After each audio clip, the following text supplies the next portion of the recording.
Déjame hacerte una pregunta. ¿Alguna vez has cruzado el infierno? Has hecho lo más difícil de tu vida, y me refiero a lo absoluta y desgarradoramente más difícil, solo para levantar la vista y descubrir que la única persona que debía estar ahí esperándote simplemente no está. Sí, porque esta historia nace exactamente en ese vacío. Soy Raúl Velasco, esposo, o lo fui hasta que el cáncer me arrebató a mi Juanita. Padre, maestro contratista durante 31 años, y durante los últimos 3, primero en susurros y luego a gritos, un alcohólico. Esa es la palabra, no le voy a poner moños ni a maquillarla. También soy un hombre de 61 años, parado afuera de una clínica de rehabilitación en una mañana de enero, y la persona que debía recogerme no ha llegado. Ya llegaremos a ese nudo, pero antes de desamarrar esta historia, hazme un pequeño favor. Suscríbete. Muchos escuchan estas palabras al calor del fuego sin hacerlo, pero a ti no te cuesta nada, y para nosotros es el mundo entero. Dale al botón de me gusta mientras estás en ello, y deja que tus pensamientos se derramen en los comentarios cuando terminemos. Te va a encantar este rincón. Frío. El tipo de frío que cala los huesos en el norte de México en pleno enero. No es una tormenta, es un frío manso, constante, que se te mete en el abrigo y decide hacer su casa ahí. Un frío que no discute contigo. Solo te recuerda, con una calma implacable, que estaba aquí mucho antes de que nacieras y seguirá aquí cuando te vuelvas polvo. La clínica de rehabilitación Los Cedros me entregó un sobre Manila a las 10:58 de la mañana y me deseó suerte. Me quedé en ese vestíbulo mirando adentro del sobre, como si buscara algo que en el fondo sabía que no estaba.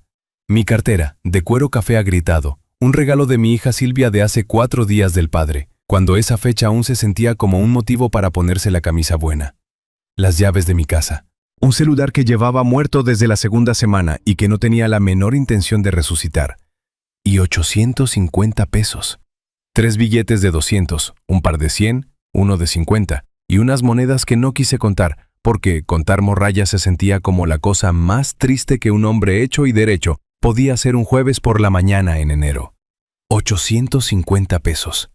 6 semanas del trabajo más brutal de mi vida, y eso era todo lo que me esperaba del otro lado. Quiero que entiendas de qué estuvieron hechas esas 6 semanas. Porque esta no es la historia de un hombre que se internó en un spa cómodo, comió bien, escribió en un diario bonito y salió curado. Eso no fue lo que pasó.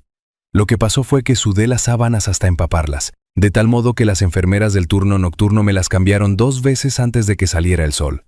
En silencio, sin que yo lo pidiera, sin hacerme sentir más miserable de lo que ya me sentía.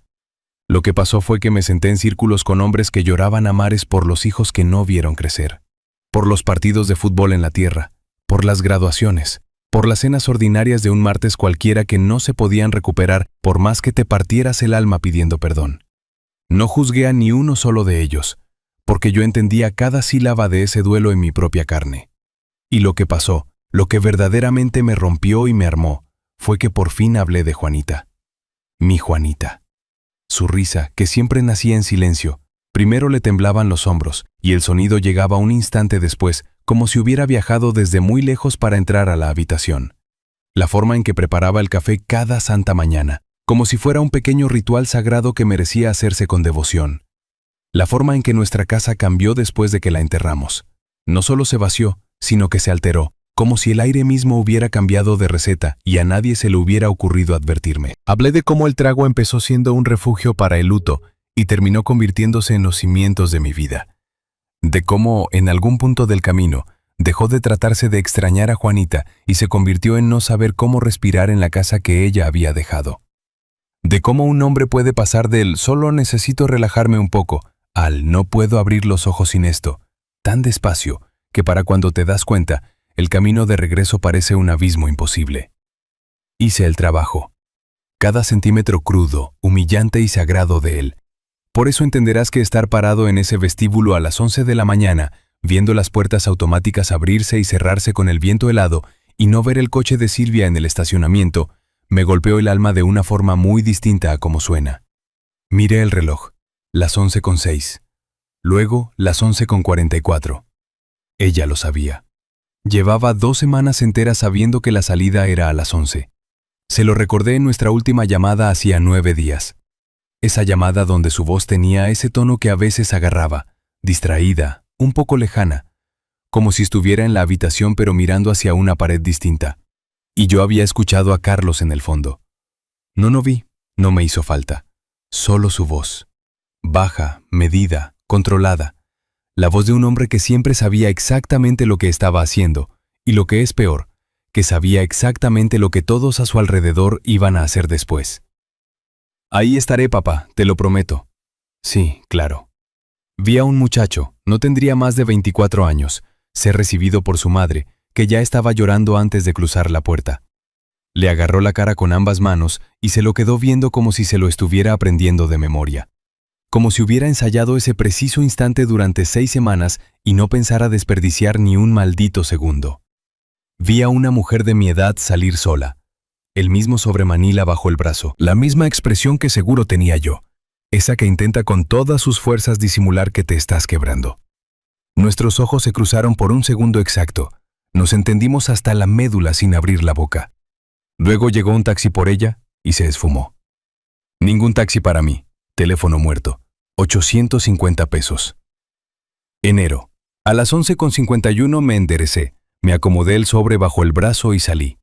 El frío me cacheteó, limpio y directo. A 4 cuadras hacia el este estaba la parada del camión. Lo sabía porque 3 semanas antes, a las 10 de la noche, en una computadora compartida de la sala de juegos de los Cedros, una parte de mí, silenciosa y sin sentimentalismos, lo había buscado. En ese momento no quise admitir por qué, pero ahí, parado en la banqueta, me lo tragué. Empecé a caminar. Di exactamente 12 pasos. Raúl Velasco. No fue una pregunta, fue una afirmación, soltada como si el hombre a mis espaldas la hubiera tenido cargada en la recámara. Me di la vuelta. Tenía unos 40 años, hombros anchos, un abrigo de lana color carbón que le quedaba como quedan las cosas cuando las eliges con cuidado y no cuando las agarras a las prisas de un gancho. Cabello oscuro muy corto y unos ojos firmes, de esos que te dicen que el hombre ha estado en habitaciones muy difíciles y nunca ha sido el primero en apartar la mirada. Y yo conocía esa cara. De la misma forma en que reconoces una vieja canción antes de acordarte de la letra. Primero te llega la melodía y el resto la sigue despacito. Noé Corona. Solo que el Noé Corona que yo recordaba tenía 22 años, el labio partido, una bolsa de basura por maleta y esa mirada exhausta y particular de un muchacho que ya se había gastado hasta la última carta de la baraja y estaba a una mala noche de hacer algo permanente. Había dormido en el sillón de mi casa durante 6 semanas en el invierno del 97. Juanita le había tendido la cama con las sábanas buenas, las que guardaba para las visitas a las que de verdad quería hacer sentir en casa. Y había cocinado cena para 3 cada santa noche, sin que nadie se lo pidiera y sin hacerlo sentir jamás como una carga. Porque así era Juanita. Eso era exacta, precisa y totalmente lo que ella era. El hombre parado frente a mí ahora parecía no haber perdido un solo caso en años, tal vez en su vida. Noé, dije. Apenas me salió la voz. Sonrió, un poco chueco del lado izquierdo, igual que antes. Te ves bien, Raúl. Mejor de lo que esperaba si te soy sincero. ¿Cuánto tiempo llevas aquí afuera? Como 45 minutos. Me le quedé viendo. Es enero, Noé. Traje café, dijo sin inmutarse en lo absoluto, metiendo la mano en su abrigo y sacando un termo. El tuyo es negro, me acordé. Lo tomé, porque ¿qué más haces cuando un hombre al que no has visto en 27 años se aparece en un estacionamiento helado de enero, sabiéndose de memoria cómo tomas el café? Nos quedamos ahí un momento. 2 hombres. 2 décadas de silencio. Un viento al que no le importaba ninguno de los dos, y sentí que algo se acomodaba en mi pecho. Nada dramático, no como en las telenovelas, solo un movimiento silencioso, como una puerta que por fin embona bien en su marco cuando alguien la cierra con cuidado.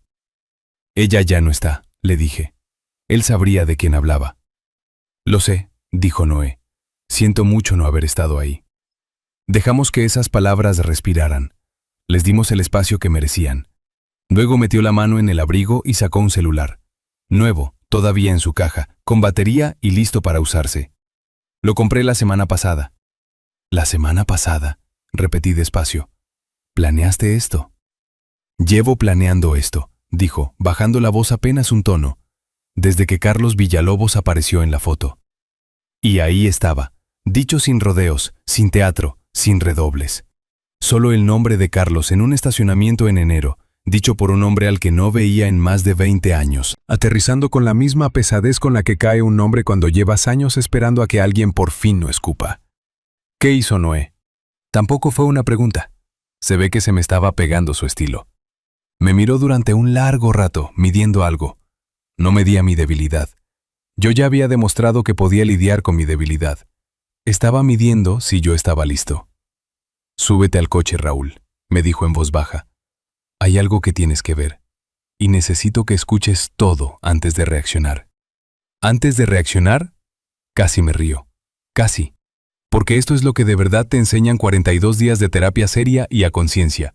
No te vuelven un santo, no te liman los bordes ni te convierten en alguien que responde a una traición respirando profundo y escribiendo en un diario de gratitud. Lo que te enseñan es que, en el espacio que hay entre sentir algo y hacer algo, existe una elección. Y esa elección es la única frontera entre el hombre que eras y el hombre en el que intentas convertirte. Me subí al coche. Noé puso una carpeta en la consola entre los dos. Gruesa, con separadores, organizada con la precisión silenciosa de un hombre que lleva mucho tiempo construyendo algo con cuidado.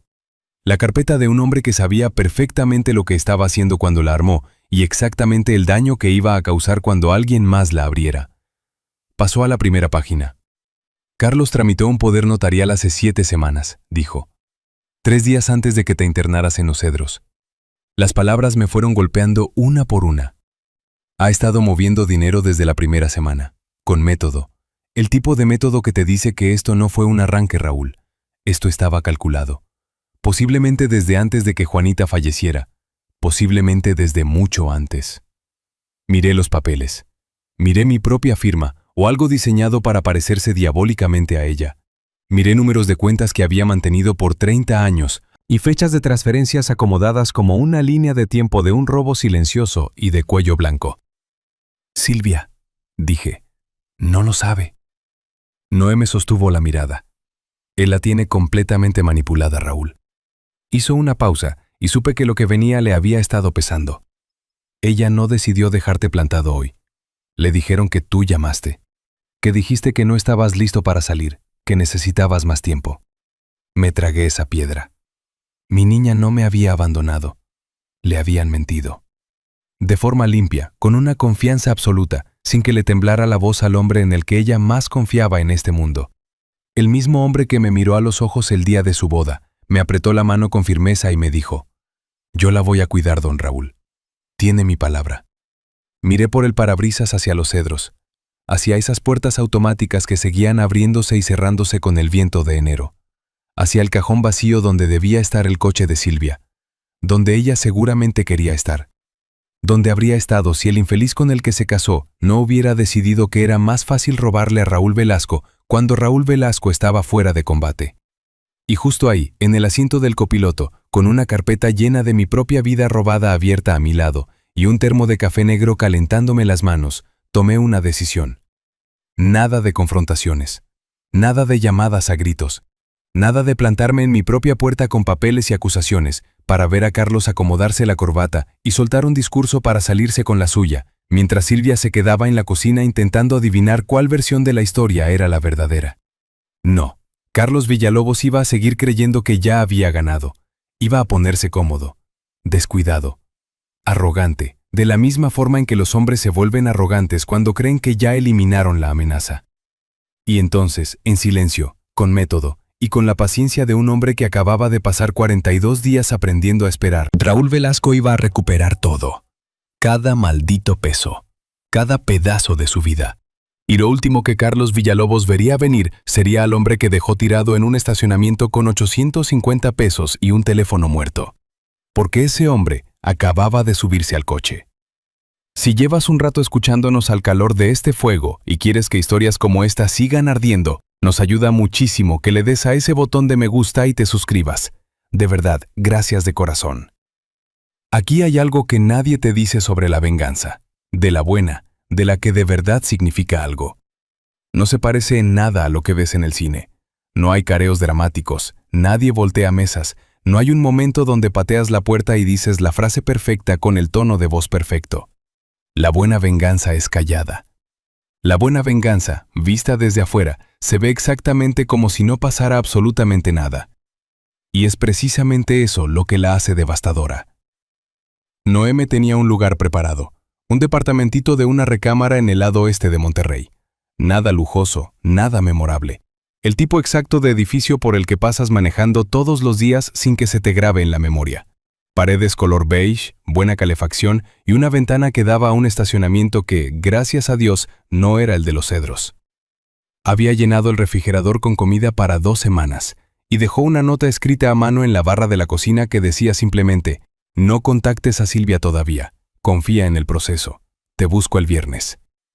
Me quedé en esa cocina, un jueves por la tarde en enero, con un termo de café ya frío y una carpeta llena de pruebas de que mi yerno había estado desmantelando mi vida con la misma eficiencia tranquila de quien poda el pasto. Y me preparé un sándwich. Pavo, mostaza, pan integral. Porque eso es lo que haces cuando la otra opción es agarrar el teléfono y escupir algo que ya no podrás borrar. Me comí el sándwich, miré por la ventana. Pensé en Juanita, como siempre lo hacía cuando todo se volvía insoportablemente silencioso. Pero esta vez no fue con ese dolor que me ahogaba antes, sino con algo más manso. Algo que, por primera vez, se sentía tímidamente como gratitud. Ella habría sabido exactamente qué hacer, pensé. Ella siempre lo sabía. Luego me fui a dormir a las 9 de la noche, como un hombre que tiene un plan y una hora de irse a la cama. Mientras tanto, Carlos Villalobos no tenía la más reverenda idea, y eso era lo más importante de todo. Noé había sido milimétricamente claro desde el principio. En el instante en que Carlos sepa que saliste y que sabes lo que hizo, me había dicho en el coche, va a contratar abogados, va a mover lo que queda de las cuentas y nos pasaremos los próximos 3 años en juzgados mientras él vive en tu casa y duerme en la cama de tu hija. No podemos enseñar las cartas, todavía no, ni de chiste. Así que, hasta donde Carlos sabía, Raúl Velasco había salido de los Cedros un jueves por la mañana. No había encontrado a nadie esperándolo, y se había desvanecido en silencio hacia cualquier vida triste y miserable que le espera a un viejo de 61 años, recién salido de rehabilitación, sin un centavo y sin rumbo. Lo cual, para ser justos, era una conclusión bastante lógica para alguien como Carlos. Porque ese era el hombre que él creía que yo era. Ese fue su único y fatal error. Y yo iba a dejar que viviera en esa fantasía todo el tiempo que hiciera falta. Noé me llamó el viernes a las 8:15 de la mañana en punto. ¿Cómo dormiste? Como un hombre que ya no toma, le contesté, lo que significa que, dependiendo de la noche, o duermo como piedra o no pego el ojo. Se rió, una risa corta y honesta. Tenemos que hablar del panorama financiero, de todo. ¿Puedes venir a mi despacho el lunes a primera hora? Noé, le dije, tengo 850 pesos y no tengo coche. Raúl, me contestó. Yo tengo chofer. Por supuesto que lo tenía. Su despacho estaba en el centro, en un piso 14, el tipo de oficina que no necesita presumir lo que es, porque todo adentro ya te lo está gritando. La vista, los muebles, la calidad particular del silencio que solo existe en las habitaciones donde se deciden cosas que pesan. Su nombre estaba en la puerta, en letras plateadas y limpias. Noé Corona, abogado. Me quedé en el pasillo mirándolo un segundo más de lo necesario. En 1997, este hombre era dueño de un solo par de pantalones de mezclilla y una credencial de la biblioteca. Ay, Juanita, pensé, deberías ver esto.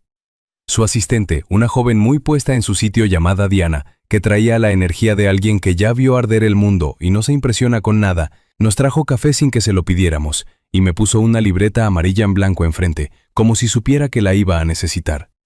Noé se sentó frente a mí y abrió una segunda carpeta, más gorda que la primera.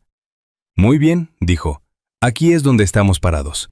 Lo que siguió fueron 45 minutos de información, entregada con el tono sereno y clínico de un hombre que aprendió hace mucho tiempo que los hechos duelen lo suficiente sin necesidad de hacer teatro. Carlos había falsificado el poder notarial usando a un notario que Noé ya había investigado, un tipo que había perdido la patente en otro municipio hacía 2 años y operaba en la sombra. Me había vaciado 3 cuentas por completo. Una cuarta cuenta, una cuenta de ahorros que Juanita y yo abrimos en el 89, la que llamábamos la cuenta del algún día, porque algún día íbamos a hacer algo hermoso con ese dinero. La había dejado en 200 pesos. 200 pesos, de 850,000. Me quedé mirando esa cifra en el papel durante mucho rato sin abrir la boca. Hay más, dijo Noé, y su voz cambió un poco. No se hizo más suave, sino más firme. como la voz de un doctor justo antes de darte la parte del diagnóstico que requiere que estés bien sentado. Carlos ya ha hecho esto antes. Levanté la vista. Su primer matrimonio. Ella se llamaba Daniela. Su padre era un maestro jubilado, don Gualberto, 73 años, viudo. Vivía solo en Saltillo. Carlos se casó con Daniela en 2009. Para el año siguiente ya tenía un poder notarial sobre don Gualberto, y para el 2012 le había secado las cuentas. Don Gualberto nunca se recuperó del golpe financiero. Falleció en 2019. La oficina se quedó en un silencio sepulcral. Daniela se divorció de Carlos en el 2013, continuó Noé. No presentó cargos porque Carlos la convenció de que don Gualberto había autorizado cada movimiento. Para cuando ella descubrió la verdad, el dinero era humo, y el rastro de papel había sido manejado. Manejado. La palabra cayó en la habitación como una piedra de molino. Es un profesional, le dije. Tiene práctica, me corrigió Noé. Hay una diferencia. Un profesional es bueno en lo que hace. Carlos es bueno en a quién elige. Hizo una pausa. Elige a gente que está de luto, gente que está ahogándose, gente que tiene a alguien que los ama lo suficiente como para confiar ciegamente en quien ellos eligen. Pensé en Silvia, en cómo había mirado a Carlos el día de su boda. No era la mirada de princesa de cuento de hadas de una chamaca ingenua. Era algo más hondo, más maduro. La mirada de una mujer que había perdido a su madre muy joven, que estaba perdiendo a su padre de a poco, y que por fin sentía que había encontrado tierra firme. Carlos vio esa mirada, y la eligió por eso. Ese pensamiento se me clavó en el pecho como una ancla oxidada. ¿Qué pasó con la hija de don Gualberto?, pregunté. ¿Con Daniela? Noé se permitió una sonrisa pequeñita, afilada como navaja. Hablé con Daniela hace 3 semanas. Lleva 7 años esperando a que alguien le llame. Ahora, aquí es donde necesito que no te me despegues del fuego. Porque esta es la parte de la historia donde parece que no está pasando nada. Y esa apariencia es una obra de arte intencional. Raúl Velasco no fue a buscarle pleito a Carlos en la 2ª semana. Raúl Velasco no llamó a Silvia en la 3ª. Raúl Velasco no se apareció en la oficina de Carlos, ni lo fue a buscar a su gimnasio, ni armó un escándalo de esos que se sienten riquísimo en el momento, pero que habrían vuelto cenizas todo lo que Noé estaba construyendo. Lo que Raúl Velasco hizo fue desaparecer, por completo, en silencio, como el humo en la noche. Y Carlos Villalobos, que esperaba, como mínimo, una llamada llena de insultos que él pudiera desviar con elegancia, recibió silencio. Y el silencio, para un hombre como Carlos, le pudría los nervios de una forma que los gritos jamás lograrían. Porque a los gritos les puedes contestar, pero el silencio te lo tienes que tragar. Me enteré, por los canales invisibles de Noé, que Carlos le había dicho a Silvia que su padre seguramente había recaído. Que era una lástima, pero que no era sorpresa. Que había gente que nomás no aguantaba la recuperación. Se lo dijo con voz dulce, con la tristeza ensayada de un actor de teatro dándole una función a un público de una sola persona. Y Silvia lloró en la cocina un domingo por la noche, mientras Carlos le sobaba la espalda y le decía, «Ya sé, mi amor, ya sé». Escuché eso, y me lo aguanté en mi departamento de paredes beige, y no la llamé, porque Noé había dicho todavía no. Y Noé tenía 14 años de carrera, un nombre de plata en un piso 14, y a una mujer llamada Daniela en Saltillo que llevaba 7 años con la sangre hirviendo. Y yo confiaba en él, de la forma en que confías en alguien que un día no tuvo dónde caerse muerto y levantó un imperio con sus propias manos, ladrillo por ladrillo. Pero esto es lo que Carlos no sabía. Esto es lo que se estaba cocinando mientras Raúl Velasco guardaba silencio.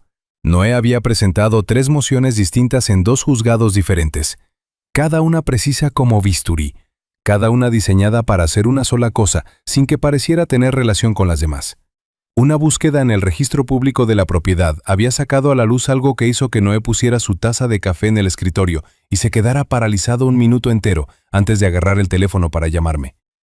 «Raúl», me dijo, «¿te acuerdas de un terreno en el lado oeste? ¿En el cruce de la carretera nacional y Los Nogales? ¿Como de 1 hectárea?» Hice memoria. El papá de Juanita nos lo dejó. Nunca hicimos nada con ese pedazo de tierra. «Carlos no sabe que es tuyo», dijo Noé. «¿Y eso qué importa?» Hubo una pausa, ese tipo de pausa sagrada que llega justo antes de una noticia que voltea el mundo de cabeza. Porque todo el proyecto inmobiliario de Carlos, el que está construyendo con tu dinero, está montado sobre una presunción de título de propiedad que se hace polvo en el instante en que aparezcan esas escrituras. Me senté despacio. A sus abogados se les fue, dijo Noé. Y ahora sí, pude escuchar en su voz esa satisfacción profunda, profesional y contenida de un hombre que ve cómo la trampa que diseñó empieza a cerrarse exactamente como lo planeó. Todo el proyecto, Raúl, está construido sobre unos cimientos que, legalmente, no existen si no llevan tu firma. Miré por la ventana de mi departamento beige hacia el estacionamiento.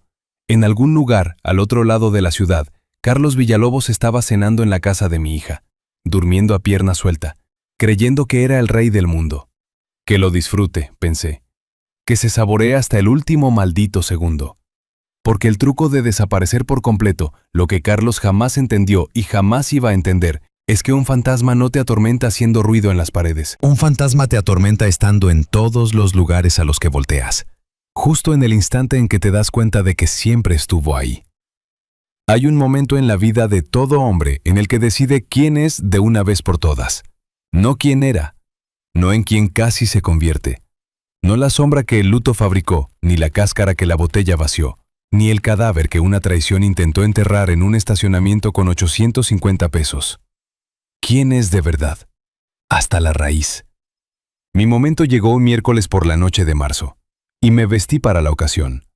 Noé me lo había dicho 15 días antes, sentado frente a mí en esa oficina del piso 14, con las mangas de la camisa remangadas y 3 tazas de café vacías entre nosotros. El cabildo de la ciudad se reúne el tercer miércoles de cada mes. Carlos no falta a ni una sola junta. Lleva 6 meses empujando los permisos de su desarrollo en el comité. Este mes, en esta sesión en particular, espera que le den la aprobación final. Deslizó un documento sobre el escritorio. Lo está esperando, dijo Noé, porque no tiene ni idea de que nosotros metimos una objeción de título en el registro público hace 11 días. Y no tiene idea de que la objeción es legalmente blindada. Y no tiene idea... Noé hizo una pausa, permitiéndose la sonrisa más diminuta que le he visto a un hombre. De esas que cuesta trabajo aguantarse. De que el hombre cuya firma necesita para destrabar esto no solo está vivo y coleando, sino que lleva 6 semanas sentado en silencio en un departamento beige esperando exactamente este día. Ahí va a estar, le dije. En primera fila, afirmó Noé. Siempre se sienta hasta adelante. Asentí despacio. ¿Qué hago yo? Nada, dijo Noé. Te sientas hasta atrás. Dejas que te vea. Eso es todo. 2 palabras que cargaban el peso de un yunque. Me compré un abrigo nuevo. Nada extravagante. Yo era un maestro de obra de 61 años de Monterrey. No un modelo de revista. Pero era de buena lana, color carbón, y me quedaba a la medida. Y cuando me miré en el espejo de ese departamento beige ese miércoles de marzo por la tarde, vi algo que llevaba muchísimo tiempo sin ver. Vi a Raúl Velasco. No al hombre que se había ido borrando a tragos durante 3 años. No al viejo que se quedó tirado en un estacionamiento en enero con un celular muerto y monedas que le daba vergüenza contar. No al fantasma del esposo de Juanita. Raúl Velasco, entero, con los ojos limpios, presente. ¿Te ves bien?, le dije al espejo. El espejo, por una vez, me dio la razón. Agarré mi termo con café negro, porque hay costumbres que se vuelven rituales y rituales que te devuelven la identidad, y salí por la puerta. La junta de cabildo era en el centro cívico de la avenida principal. El estacionamiento estaba a la mitad. Luces blancas de tubo, filas de sillas plegables y una mesa larga al frente donde 6 regidores tomaban agua, con esa cara de aburrimiento cívico que la gente tiene los miércoles por la noche. Llegué a las 7:14. La sesión había empezado a las 7. Empujé la puerta de atrás sin hacer ruido y me metí. Habría unas 60 personas, dueños de negocios locales, vecinos. Unos cuantos trajeados hacia el frente que traían la postura de los que vienen a pedir que les aprueben algo. Y ahí, en primera fila, justo al centro, con un saco color carbón que seguro costaba más que mi primera camioneta, estaba Carlos Villalobos. Estaba inclinado hacia adelante, con los codos en las rodillas, platicando por lo bajo con el hombre de al lado, con esa confianza sobrada del que ya sabe de qué lado masca la iguana. Su pelo estaba perfecto, sus zapatos, perfectos. Todo en Carlos Villalobos era siempre, jodidamente perfecto. Me senté en la última fila, en la esquina. Puse mi termo en la rodilla y lo observé. Durante 3 minutos enteros solo me dediqué a mirarlo. Y entonces, de la misma forma en que a veces sientes que alguien te está clavando los ojos en la nuca, de la misma forma en que los animales huelen cuando va a llover. Carlos Villalobos se quedó tieso. Giró la cabeza muy despacio, como giran la cabeza los que sienten el peligro en el cuerpo antes de que el cerebro lo procese. Sus ojos me encontraron al fondo del salón como si un imán los jalara. Y la cara de Carlos Villalobos, esa cara perfectamente compuesta, ensayada y dueña del mundo, se puso del color de la ceniza. Yo no me moví. No le hice un gesto con la cabeza, no levanté el café, no sonreí, ni lo señalé, ni hice un solo movimiento que pudiera leerse como amenaza o saludo. Solo se la sostuve, con la mirada de un hombre que bajó a los infiernos y caminó de regreso. La mirada de un hombre que sabe cosas. Carlos volvió a voltear hacia el frente. Vi cómo se le tensaba la mandíbula. Lo vi susurrarle algo cortante al hombre de al lado. Vi cómo su mano derecha, apoyada en la rodilla, se cerraba despacio hasta hacerse puño, y luego se abría con esfuerzo. Ahí está, pensé. Ahí está la grieta. El permiso de construcción se puso en la mesa a las 7:41. La presidenta del Cabildo, una mujer de hierro llamada Patricia, que claramente había presidido 10,000 de estas juntas y no tenía tiempo para cuentos de nadie, leyó el número de expediente y preguntó si había alguna objeción pendiente antes de pasar a votar. Noé se levantó. 3 filas detrás de Carlos. Carlos escuchó el movimiento, volteó. Y cualquier gota de sangre que le hubiera regresado a la cara en los últimos 20 minutos se le volvió a ir a los talones para no regresar. Señora presidenta, dijo Noé, tan tranquilo como si estuviera pidiendo unos huevos rancheros. Noé Corona, abogado del señor Raúl Velasco. Ingresamos una objeción de título en el registro público hace 11 días, respecto a la parcela 4471B, que comprende aproximadamente 1 hectárea en el cruce de la carretera nacional y Los Nogales. Esa parcela es la base legal sobre la que se sostiene todo el proyecto de desarrollo Villalobos que este comité tiene frente a sí. Las escrituras han estado bajo propiedad ininterrumpida de la familia Velasco desde 1987 y jamás fueron transferidas, jamás fueron vendidas y jamás fueron puestas en garantía. Tenemos aquí la documentación original para el acta. Puso un documento engargolado sobre la mesa del comité. Con la autoridad absoluta de un hombre que acomoda la última pieza de un rompecabezas que le tomó meses armar. El ambiente en el salón cambió de golpe, como cambia el aire cuando algo de verdad pesado entra por la puerta. Patricia miró el documento. Miró a los otros regidores. Miró a Carlos Villalobos, que seguía sentado en la primera fila, con la vista perdida en la nada. Su cara perfecta estaba haciendo algo que probablemente nunca le habían exigido en toda su vida. Absolutamente nada. Señor Villalobos, dijo Patricia, ¿estaba usted al tanto de este problema con los títulos de propiedad? El silencio que siguió duró 4 segundos. Yo los conté. Tendré que consultarlo con mis abogados, dijo Carlos al fin. Por supuesto, dijo Patricia. Dejaremos el asunto suspendido en la mesa hasta que se resuelva. Y pasó al siguiente punto del orden del día con la eficiencia de una mujer que ya había visto a 1000 charlatanes como Carlos Villalobos, que vería a 1000 más y a la que no le temblaba el pulso por ninguno. Así nomás, sin explosiones, sin esposas de policía, sin discursos de telenovela, solo un engargolado sobre una mesa y un permiso que jamás vería la luz. Todo el imperio de Carlos, el que construyó con mi sangre sobre un terreno que a sus abogados se les pasó revisar, financiado con el robo a un viejo al que dejó tirado en un estacionamiento en enero, quedó congelado, suspendido, legalmente muerto. Agarré mi termo, me levanté sin hacer ruido y salí por la puerta de atrás antes de que Carlos pudiera juntar los pedazos de su ego para seguirme. 3 semanas después, Carlos Villalobos recibió el citatorio. Fraude, falsificación de firmas, abuso financiero a un adulto mayor. Noé se había coordinado con el abogado de Daniela en Saltillo y los 2 casos juntos pintaron un cuadro que ningún juez tendría problemas en condenar. El socio capitalista de Carlos, al enterarse del barril de pólvora legal en el que estaban sentados por la tierra, ya había contratado a sus propios abogados y estaba cooperando con las autoridades. Silvia me llamó un martes por la mañana. Le contesté al segundo tono. No dijo nada durante un largo rato. Podía escuchar cómo respiraba. Podía escuchar esa textura exacta del silencio que significa que alguien está cargando un piano en la espalda y no sabe cómo soltarlo. «Papá», dijo por fin.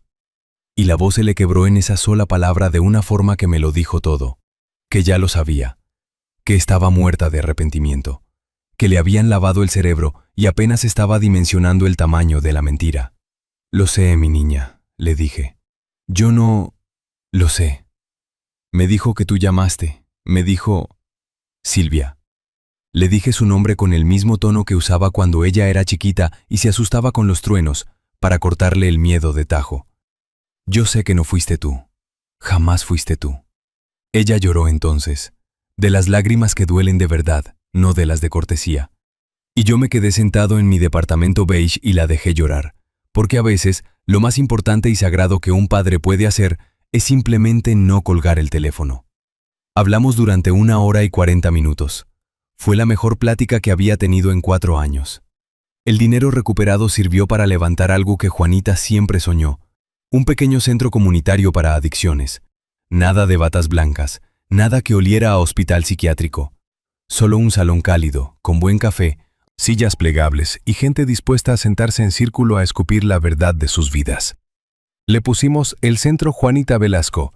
Noé está en la mesa directiva. Daniela vino manejando desde Saltillo para la inauguración. Me dio un apretón de manos y no me soltó durante un segundo más de lo necesario. Así como hace la gente cuando un apretón de manos tiene que hablar por cosas que no tienen nombre. Y en el parquecito de al lado del centro, un pedazo de tierra en el cruce de la carretera nacional y Los Nogales que le doné al municipio con una sola condición. Hay una banca, madera sencilla, hierro forjado y una plaquita en el respaldo que dice, para Juanita Velasco, que siempre tendió las sábanas buenas, que siempre cocinó para 3 y que veía la luz en la gente mucho antes de que ellos pudieran verla en sí mismos. Me siento en esa banca todas las mañanas. Café negro, termo. En ese silencio bendito de la madrugada, antes de que el mundo empiece a hacer ruido. Y quiero dejarte con esto que aprendí al calor de la lumbre. No te lo digo como un hombre que ganó una guerra, sino como uno que estuvo a punto de perderlo todo y que, por pura gracia, no lo hizo. El dolor no es una excusa, pero es un motivo. Y los motivos merecen ser entendidos antes de ser juzgados. La gente que te traiciona cuenta con que te quedes en el suelo, roto. El acto de rebelión más poderoso que puedes hacer es sanar a pesar de ellos. La sobriedad me salvó de mí mismo y me dejó de pie, con los ojos bien abiertos, listo para cuando llegó todo lo demás. Y ese extraño que se apareció en el estacionamiento helado, él no fue un milagro. Fue el rendimiento de una inversión que se hizo en el 97, por una mujer con sábanas limpias y un corazón inmenso. Prueba viviente de que cada acto de bondad que haces por otro ser humano va a dar a algún lado, incluso cuando no puedes ver a dónde. Especialmente cuando no puedes ver a dónde. Carlos Villalobos se la pasa en los juzgados ahora. De vez en cuando, Silvia viene y se sienta a mi lado en la banca. Trae su propio café. No dice mucho, solo se sienta y vemos juntos cómo amanece sobre el parque. A su madre le habría encantado esta banca. Para todos los que alguna vez hicieron lo más difícil del mundo y, al levantar la vista, no encontraron a nadie, sigan caminando. Si esta historia te movió algo en el pecho, únete a nuestra familia dándole al botón de me gusta y suscribiéndote para más historias reales, crudas y contadas desde el corazón. Compártela con alguien que necesite escucharla hoy. Y como siempre, gracias por sentarte a escuchar junto a este fuego.